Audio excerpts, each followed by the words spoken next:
In this day and age, children from all around the globe are constantly being exposed to YouTubers, TikTokers, Instagram celebrities, and let's face it, the world is changing. The content that our children consume is changing. Just as children back then looked up to astronauts, doctors, and policemen, children these days look up to their favorite YouTuber or TikTok star. For some children, this might seem like a good option. If you have the resources and the time, you could make a career out of your digital creative skills. But for most, this sets a dangerous precedent.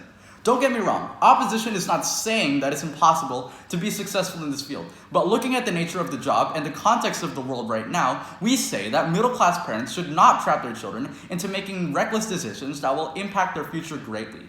Firstly, my setup. What does a career in digital creative skills look like?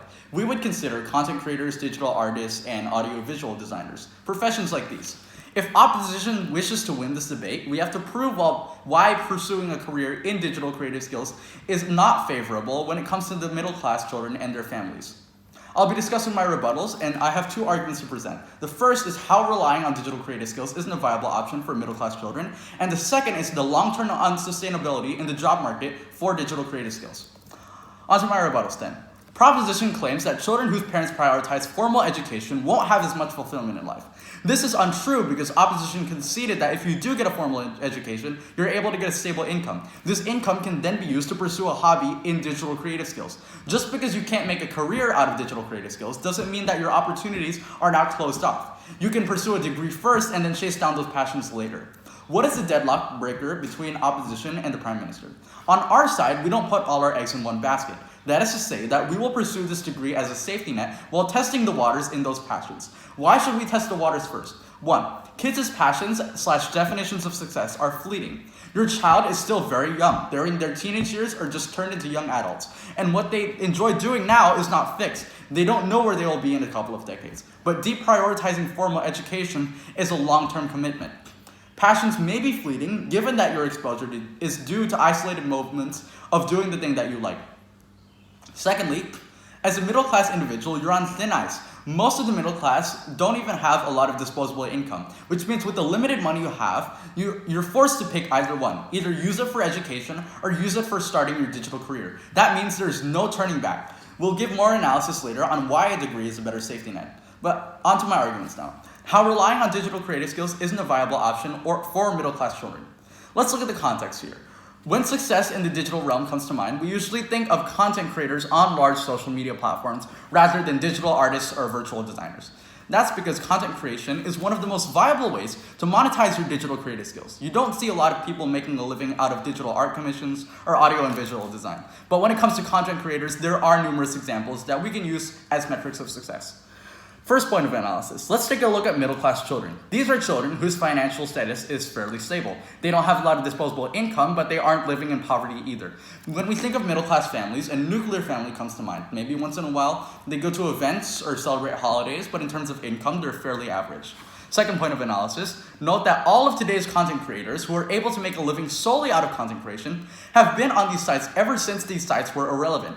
Take the content creators on YouTube, for instance. There are tens of millions of YouTube channels out there, but out of the handful that have turned content creation into a career, most, if not all of them, have been on the site for years or even more than a decade. And there are still thousands, if not millions of content creators on the site who have been producing these content for years, but still get no attention. When you think about all the time and trial and error that these people have had to go through just to make a livable wage off of their digital creative skills, it's clear that most of these people started YouTube off as a side thing, but were pursuing a regular job and YouTube eventually grew.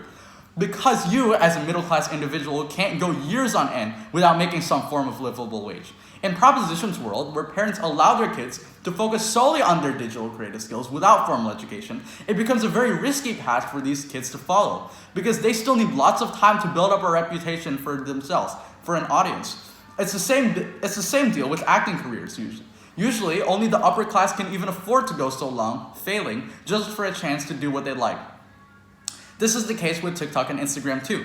The most successful people on TikTok and Instagram are actually of the upper class. They do dances and show off their sports cars and designer handbags, and this only becomes a source of income for them because they can afford it. Middle-class children don't have access to this. They don't have 10 years of their life to spend on building an online presence because they need a livable wage. They need somewhere to live and somewhere to film their content. They need food to eat. Proposition might say, so what? The parents should support them all the way so that they can do what they love for a living. And that may be the case. But would you, as a middle-class parent with barely any disposable income, take care of your 30-year-old child who produces videos to no avail just so they can have a chance at doing what they love? That is extremely unreasonable. At least when it comes to formal education, they still have qualifications. They can still get a job and an income. If they still, as working adults, want to pursue a hobby in digital creative skills that they might be able to monetize, then so be it. There's nothing stopping them. Most middle-class children simply don't have the time to spare when it comes to making a career out of their digital creative skills. On to my second argument then, about the long-term unsustainability in the job market for digital creative skills. Large corporations do need people to film ads for them. They need influencers to promote their product. Media companies need writers to produce articles for them. They need influencers promoting their content. And that much is true. And yes, many people have been hired by these corporations for their digital creative skills. But many more have tried to monetize these digital creative skills and failed. Yes, there is a lot of demand for people with these digital creative skills. And at first, this seems like an unrealized gold mine for middle-class individuals. But the reality couldn't be farther from this. The scene when it comes to digital creative skills is highly competitive. There are tens of millions, if not hundreds of millions of individuals who are trying to do the exact same thing as you are. Some of them may be more talented than you, or maybe they aren't. But the probability of success in either case is incredibly low. Everybody is thinking of the same thing. They see a successful YouTuber, they want to work toward becoming a successful YouTuber. Around 1 in 10,000 succeed, the rest don't. Even if you have the resources, so what? There are other people with access to the same resources, or even people of the upper class with more resources, meaning that you get outcompeted. Okay, then you might say, I'll just work myself from the ground up and become a solo content creator. I don't need to be hired by a company. And I already explained why this isn't a good option for you as a middle-class individual, but let's go with the best-case scenario. The digital economy is still incredibly volatile. Let's say that you somehow, through sheer dedication and hard work, build up your YouTube channel to 10 million subscribers in a single year. Sounds great, right? Now you'll be able to make a living out of this. This will be a stable career for the rest of your life, right?